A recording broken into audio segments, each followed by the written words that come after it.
अपनी बहन के मरने के बाद उसके 6 साल के बेटे विनोद को पालने की जिम्मेदारी ली।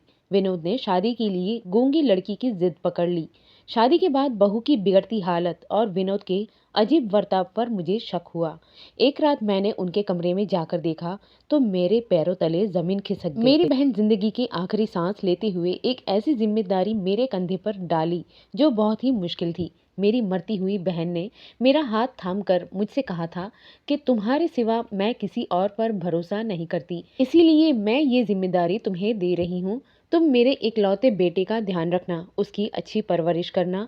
मुझे यकीन है ये काम तुम्हारे सिवा और कोई नहीं कर सकता, क्योंकि तुम न सिर्फ मेरी बहन हो बल्कि तुम और मैं हमेशा से एक जैसे हैं। जैसी परवरिश मैं अपने बेटे की करती वैसे ही तुम करोगी। उसने अपने बेटे की तरफ इशारा करके मुझे जताया था कि आज मैं उसकी माँ हूँ और मैंने उसके हाथों में हाथ देकर उसे तसल्ली दी थी कि मैं हमेशा उसके बच्चे को अपने सीने से लगा कर रखूंगी। और उसी वक्त अपना दम तोड़ दिया था। कितनी देर मैं रोती रही, तड़पती रही, लेकिन मेरी बहन हमेशा के लिए मुझे छोड़ गई और मेरे कंधों पर मेरे नन्हे से 6 साल के भांजे की जिम्मेदारी आ गई, जिसे अब सारी जिंदगी मुझे सीने से लगा के रखना था, क्योंकि वो मेरी बड़ी बहन की आखिरी निशानी था। वो बड़ी बहन जिसने माँ बाप की बात मुझे पाल पोस कर बड़ा किया था, अपनी शादी के बाद भी मुझे अकेला नहीं छोड़ा था। बस किस्मत ऐसी थी कि बड़ी बहन विधवा हुई और फिर उसे खुद भी एक जानलेवा बीमारी हो गई और उसी में ही वो अपना बच्चा मेरे हवाले करके इस दुनिया से चली गई। लेकिन मैं क्या जानती थी कि जो जिम्मेदारी उसने मेरे कंधों पर डाली है, मैं उस जिम्मेदारी को निभा नहीं सकूंगी और अपनी बहन से किए हुए वादे को पूरा करने में नाकाम हो जाऊंगी। दिन हफ्तों में, हफ्ते महीनों में बदलते चले गए। मेरा भांजा एक अड़ियल जवान हो गया। मैंने उससे बड़ा करने में अपनी सारी जिंदगी कुर्बान कर दी। ना खुद शादी की और ना कभी अपने भांजे को किसी चीज की कोई कमी होने दी। लेकिन जब वो मेरे कंधे से ऊंचा निकलने लगा तो फिर मेरे लिए उसे संभालना मुश्किल हो गया। उसकी पढ़ाई पूरी हो चुकी थी, वो अच्छी नौकरी कर रहा था, उसकी नौकरी से हमारा गुजारा हो रहा था। इसीलिए मैं चाहती थी कि उसकी शादी कर दूं, ताकि उसकी शादी हो तो उसका दिल पूरी तरह से घर में लग जाए। ना जाने वो ऑफिस से आकर सारा सारा वक्त कहाँ गुजारता था, मगर मेरे भांजे ने तो हद ही कर दी थी। मैं जब भी उससे शादी की बात करती, वो कहता कि मौसी, अगर आप मेरे लिए लड़की तलाश करें तो कोई ऐसी लड़की तलाश करें जो गूंगी हो। शुरू शुरू में मुझे लगता था कि वो ये सब बातें मजाक में कहता है, मुझे तंग करता है, लेकिन फिर धीरे धीरे मुझे एहसास हुआ कि वो वाकई ऐसी किसी लड़की से शादी करना चाहता है जो गूंगी हो। मैं जब भी उससे कहती कि मैं तुम्हारे लिए चांद सी लड़की तलाश करूंगी तो वो चिढ़ जाता और फिर इस बारे में बात ही ना करता। लेकिन मैंने उसके लिए लड़कियों की तलाश जारी रखी और फिर आखिरकार मैंने एक खूबसूरत सी लड़की पसंद कर ली। जब मैंने भांजे को उसकी तस्वीर दिखाई तो उसने पहला सवाल किया, मौसी, क्या ये लड़की गूंगी है? तब मैं उसकी बात सुनकर हंस दी और बोली, नहीं, लेकिन ये लड़की सुलझी हुई है और इसकी आवाज़ बहुत अच्छी है, यूँ लगता है जैसे कोयल कूक रही हो। मेरी बात सुनकर विनोद गुस्से में आ गया। कहने लगा, मौसी, तुम मुझसे मजाक करके वक्त ज़ाया कर रही हो। मैंने जब कह दिया है कि मुझे गूंगी लड़की से ही शादी करनी है तो फिर मेरी बात मान क्यों नहीं लेती? अब मैं जान गई, सोचने लगी कि क्या सच में मेरे भांजे की ये मर्जी है। मैंने उससे पूछा कि विनोद बेटे, आखिर क्या वजह है कि तुम्हें गूंगी पत्नी चाहिए? आजकल के लड़के तो चाहते हैं कि उनकी पत्नी खूबसूरत होने के साथ साथ अच्छा बोलने वाली हो, लेकिन तुम्हारी ये बात मेरी समझ से बाहर है।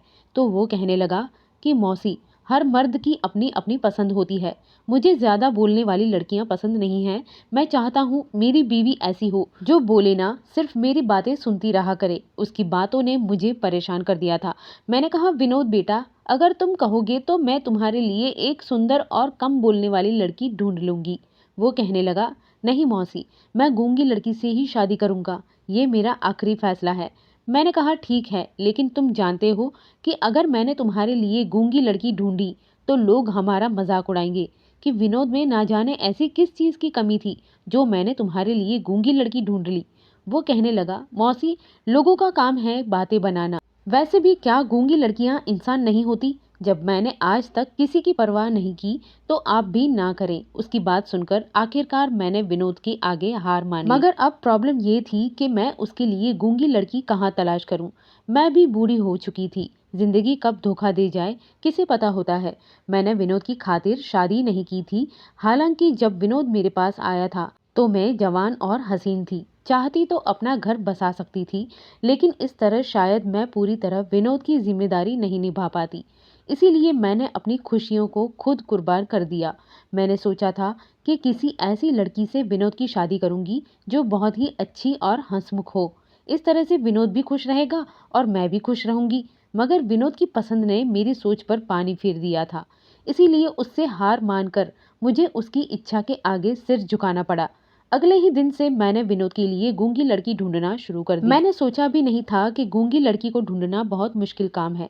तंग आकर मैंने रिश्ता करवाने वाली औरतों से बात की। उन औरतों ने मेरी बात पर गौर ही नहीं किया। मैं जिस किसी को गूंगी लड़की का कहती तो वो हंस देती, फिर कहती, अरे तुम्हें अपने खूबसूरत भांजे के लिए गूंगी लड़की क्यों चाहिए? क्या गूंगी बहू लाकर उस पर जुल्म करना चाहती हो? ये सुनकर तो मैं और भी ज्यादा परेशान रहने लगी, क्योंकि सब लोग मुझे ही गलत समझ रहे थे। उस दिन मैंने बड़ी मुश्किल से घर का काम निपटाया, फिर थोड़ी देर सुस्ताने के लिए चारपाई पर बैठ गई। इतने में एक भिखारी मांगने आ गया। वो भिखारी पिछले 6 सालों से हमारे इलाके में भीख मांगने आया करता था। वो बेचारा हालत की वजह से भिखारी बना था, क्योंकि एक हादसे में उसका एक हाथ चला गया था और एक पाँव भी मुश्किल से काम करता था। इसीलिए मैं उसे कभी खाली हाथ नहीं लौटाती थी।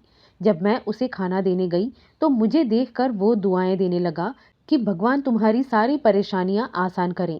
उसकी बात सुनकर मेरा दिल भर गया। बहुत ही ज्यादा परेशान थी, इसीलिए मैं उसी से बातें करने लगी। मैंने कहा, क्या बताऊं, अपने भांजे की वजह से बहुत परेशान हूँ। मैं उसकी शादी करना चाहती हूँ, मगर भांजे ने तो जिद लगाई हुई है कि वो शादी करेगा तो गूंगी लड़की से करेगा। मुझे तो ये समझ नहीं आती उसके लिए गूंगी लड़की कहाँ से ढूंढे। फिर वो फकीर कहने लगा, बहन जी, मेरी एक बेटी है जो गूंगी है। मैं उसकी शादी करना चाहता हूँ, लेकिन उसका कहीं भी रिश्ता नहीं हो रहा। अगर आप रिश्ता लेना चाहें तो मुझे बहुत खुशी होगी। मैं फकीर की बात सुनकर सोच में डूब गई। मुझे सोचता देख फकीर ने मेरे सामने हाथ जोड़ दिए और बोला कि बहन जी, अगर आपको मेरी बात बुरी लगी हो तो माफ कर दीजिएगा। इतना कहकर वो चला गया। लेकिन मैं सारा दिन उस भिखारी की बेटी के बारे में सोचती रही। मुझे कुछ समझ नहीं आ रहा था कि मैं क्या करूं। फिर मैंने फैसला किया कि जब शाम को विनोद आएगा तो सारी बात उसके सामने रख दूंगी। वो जैसा कहेगा वैसे कर लूंगी। शाम को विनोद काम से वापस आया तो मैंने सारी बात उसके सामने रख दी। मेरी बात सुनकर विनोद के चेहरे पर चमक पैदा हो गई। जल्दी से बोला, मौसी, आपको उसी वक्त उस आदमी के साथ चले जाना चाहिए था और उसकी बेटी के हाथ पर पैसे रख के आने थे। अब मुझे एक दिन और इंतजार करना पड़ेगा। अगली बार जैसे ही वो आए आप फौरन उसके साथ चली जाना। मैं विनोद की बेताबी देखते हैरान रह गई। फिर बोली, विनोद, तुम ये फैसला बहुत सोच समझ कर करना। ये ना हो फिर बाद में तुम मुझे दोष देते रहो कि आपने मेरे लिए ये कैसी लड़की पसंद कर ली। भिखारी की बेटी है, ना जाने कैसी होगी, उसे उठने बैठने के तौर तरीके आते भी होंगे या नहीं। विनोद कहने लगा, मौसी, आप उसको सिखा दीजिएगा, वो वक्त के साथ साथ सब कुछ सीख जाएगी। मैंने सिर हिला दिया। विनोद उठकर मुंह हाथ धोने चला गया, जबकि मैं विनोद के लिए सोचने लगी। ना जाने उसे क्या हुआ था कि वो एक भिखारी की बेटी से शादी करने के लिए तैयार हो गया था। दिन गुजरने के साथ मैंने महसूस किया, दिन ब दिन विनोद की बेचैनी बढ़ती चली जा रही थी। उसने मुझसे इतना कह दिया था कि जैसे ही भिखारी भीख मांगने आए आप उसे रोक लीजिएगा और मुझे फोन करके बुला लीजिएगा। हम उसी वक्त अपने साथ पंडित को ले जाएंगे और शादी करके लड़की को ले आएंगे। मैं खामोश हो गई। मुझे ये मामला मेरी समझ से बाहर लगने लगा था। पहले तो मेरा भांजा शादी के लिए राजी नहीं हो रहा था, अब वो जल्दी शादी करना चाहता था। मुझे खुद समझ नहीं आ रहा था कि आखिर हो क्या रहा है। फिर यूं ही कुछ दिन गुजर गए। मैं नाश्ता बनाकर विनोद का इंतजार करती रही। वो सुबह 8 बजे ऑफिस चला जाता था और फिर जब 8 बजने वाले थे तो मुझे परेशानी होने लगी। मैं विनोद के कमरे में चली गई। वो सो रहा था। मैंने उसे एक दो आवाज दी तो उठ के बैठ गया। मैंने कहा, आज तुम्हें ऑफिस नहीं जाना? कहने लगा, मौसी, आज मैंने ऑफिस से छुट्टी कर ली है। मैं उसकी बात सुनकर हैरान रह गई, क्योंकि वो तो कभी भी बेवजह छुट्टी नहीं किया करता था। मेरे पूछने पर बोला, बस आज वैसे ही ऑफिस जाने को दिल नहीं कर रहा है। वैसे भी आज आपने वो उस आदमी के घर उसकी बेटी को देखने जाना है। सोचा आज उससे शादी कर लूंगा। मैंने सिर हिला दिया और कमरे से बाहर आ गई। सच कहूँ तो अब मुझे विनोद पर गुस्सा आने लगा था। थोड़ी देर के बाद विनोद आ गया। उसने नाश्ता किया और चुपचाप घर से निकल गया, जबकि मैं खुद घर के कामकाज करने लगी। यूं ही सुबह से दोपहर फिर शाम हो गई, मगर विनोद घर वापस नहीं आया। मुझे उसकी बेइंतहा फिक्र हो रही थी। मैं भगवान के आगे हाथ जोड़कर प्रार्थना कर रही थी कि उसी वक्त उसकी चहकती हुई आवाज़ मेरे कानों में आई। वो बोला, मौसी कहाँ हो? देखिए मैं अपने साथ किसको लाया हूँ। मैंने जल्दी से दरवाज़ा खोलकर देखा तो सामने विनोद के साथ वो भिखारी खड़ा था। मैंने उसे कहा कि विनोद, तुम सुबह से कहाँ गए थे? मुझे तुम्हारी बहुत फिक्र हो रही थी। कहने लगा, मौसी मैं सुबह से रमेश अंकल के इंतजार में गली में खड़ा था। अब मैं इन्हें जल्दी से घर ले आया हूँ। हम रमेश अंकल के घर चलते हैं। आज का दिन भी अच्छा है, शादी हो जाएगी तो अच्छा है। रमेश उसी फकीर का नाम था। मैं अपने भांजे की शक्ल देखती रह गई। मुझे कुछ समझ नहीं आ रहा था कि मैं क्या करूं। विनोद ने आगे बढ़कर मेरा हाथ पकड़ा और तकरीबन खींचते हुए मुझे उठाने लगा। मैंने उसे इशारा किया कि मेरे साथ जरा कमरे में आए। वो कमरे में आया तो मैंने कहा, विनोद मैं रमेश के साथ जाकर पहले उसकी बेटी देख कर आती हूँ। ना जाने वो दिखने में कैसी है। ऐसा ना हो कि वो तुम्हें पसंद न आए और तुम मुझ पर नाराज हो जाओ। अगर ये रिश्ता मेरी समझ में आ गया तो कल हम दोनों जाकर उस लड़की के साथ तुम्हारी शादी तय कर देंगे। विनोद ना माना और कहने लगा कि मौसी मैंने तय किया है कि मैं शादी करूंगा और आज ही करूंगा। आप चलिए, हमारे पास ज़्यादा वक्त नहीं है। मैंने कहा, विनोद क्या ये तुम्हारा आखिरी फैसला है? उसने इस बात में सिर हिला दिया और बोला कि हाँ, ये मेरा आखिरी फैसला है। इसका जो भी नतीजा निकलेगा मैं उसे बर्दाश्त करने को तैयार हूँ। आप टेंशन ना लें, मैं आपको किसी भी चीज़ का जिम्मेदार नहीं ठहराऊंगा। मैं इसके आगे बेबस हो चुकी थी, इसीलिए कमरे से बाहर निकल आई। बाहर ही रमेश बैठा था। विनोद ने मोहल्ले के पंडित और अपने दोस्तों को बुला लिया। रमेश हमें शहर से दूर वीराने में ले आया। फिर हम एक ऐसी जगह पर पहुंच गए जहां पर बेशुमार झुग्गियां लगी हुई थीं। रमेश हमें एक झुग्गी में ले गया। उस झुग्गी में 3-4 बच्चे भी थे। फिर रमेश ने अपनी बेटी को आवाज़ दी, शीतल इधर आओ। थोड़ी देर के बाद एक कम उम्र सी लड़की हमारे सामने आ गई। वो इतनी प्यारी और खूबसूरत थी कि मैं उसको देखती रह गई। रमेश कहने लगा, बहन जी ये मेरी बेटी है शीतल। ये गूंगी है। इसकी माँ इसे बचपन में ही छोड़कर चली गई थी। मुझे वो लड़की पसंद आ गई थी। मैंने कहा, मुझे तुम्हारी बेटी बहुत पसंद आई है। फिर मैं विनोद से आंखों ही आंखों में इस रिश्ते के लिए हाँ कर दी तो उसने भी हामी भर ली। फिर विनोद और शीतल की शादी हो गई। मैं बड़ी सादगी से शीतल को ब्याह कर ले आई। शीतल एक बहुत ही खूबसूरत लड़की थी। वो सादा से लिबास में भी बहुत खूबसूरत लग रही थी। मैं शीतल को विनोद के कमरे में छोड़कर आई। मेरे दिमाग से बोझ उतर गया। मेरा भांजा शादी कर चुका था। अब मैं खुद को सुकून महसूस कर रही थी। अगर अब मुझे मौत भी आ जाती तब भी मुझे ज़्यादा परेशानी ना होती, क्योंकि मेरे भांजे का ख्याल रखने वाली आ गई थी। मैं अपने बिस्तर पर लेटी तो विनोद के बारे में सोचने लगी। ना जाने विनोद ने ऐसा क्यों किया था। एक तरफ तो शादी करने के लिए तैयार नहीं हो रहा था, फिर जब शादी की तो गूंगी लड़की से। मुझे उस लड़के का मन बिल्कुल भी समझ नहीं आया था कि क्या करना चाहता है, क्या कर रहा है। खैर मैंने सर झटक दिया और सो गई। सुबह मैंने अपनी बहू और भांजे के लिए नाश्ता बनाया और उनको कमरे में देकर आई। विनोद बहुत खुश लग रहा था, जबकि मेरी बहू बड़ी शर्माई शर्माई सी थी। मैंने उसके सर पर हाथ रखा और बोली कि बेटी मैं तुम्हारी माँ हूँ, तुम मुझे अपनी माँ ही समझना। उसने सिर हिला दिया तो कमरे से बाहर आ गई। थोड़ी देर बाद विनोद नाश्ते के बर्तन बाहर ले आया। मैं बोली, विनोद बीवी पसंद आई? तो वो मुस्कुरा के बोला, मौसी मुझे जैसी लड़की चाहिए थी वो बिल्कुल वैसी है। विनोद की बातें सुनकर मुझे तसल्ली हो गई। मेरा भांजा खुश था तो मैं भी खुश हो गई। विनोद घर से बाहर निकल गया तो शीतल मेरे पास आ गई। उसने मेरे हाथ से बर्तन ले लिए। इशारे से कहने लगी कि आप ये बर्तन छोड़ दें, इनको मैं धो दूंगी। मैं बोली, नहीं बेटी, अभी तुम्हारी नई नई शादी हुई है, तुम एक हफ्ता आराम करोगी, फिर मैं तुमसे मीठा बनवाऊंगी।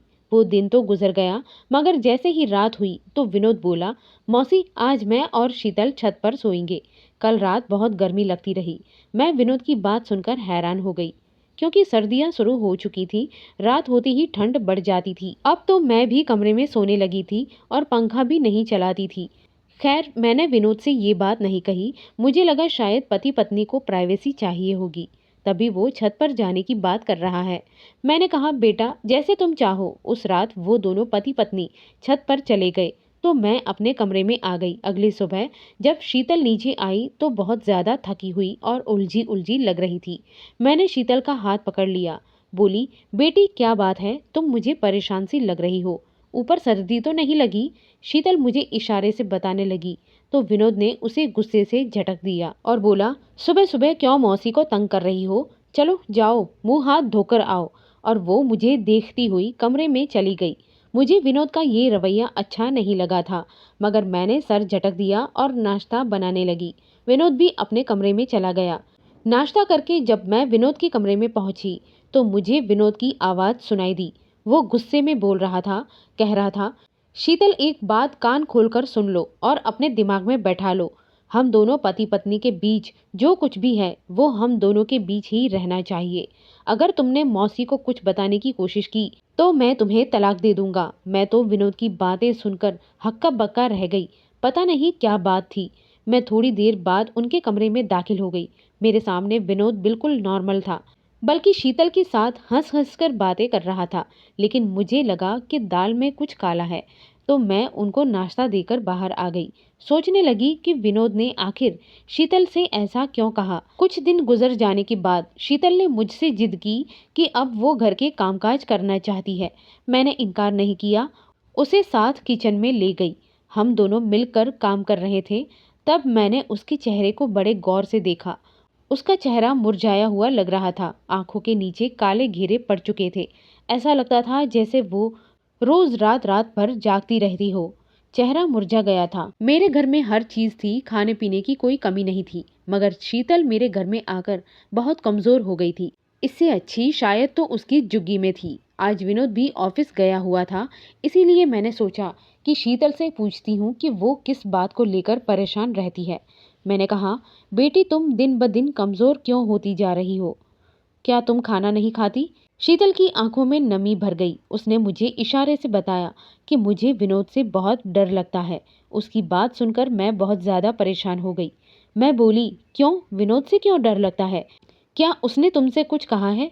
शीतल एकदम से फूट फूट के रोने लगी। मेरे साथ लग गई। उस बच्चे की ये हालत मुझसे देखी नहीं जा रही थी।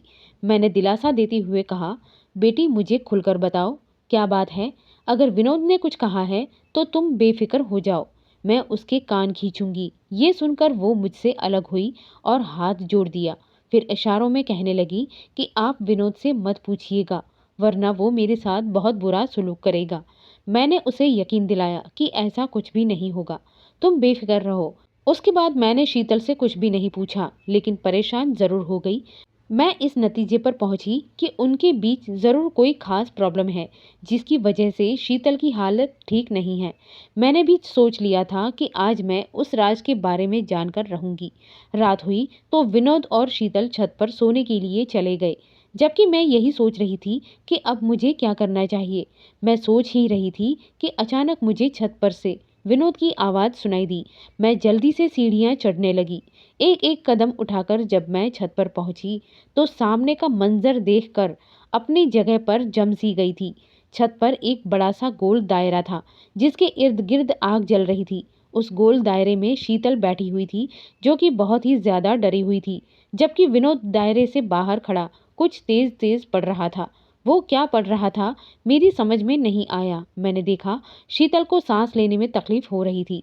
ऐसे लगता था जैसे वो अपनी आखिरी सांसें ले रही हो। उसने गर्दन पर हाथ रखे हुए थे।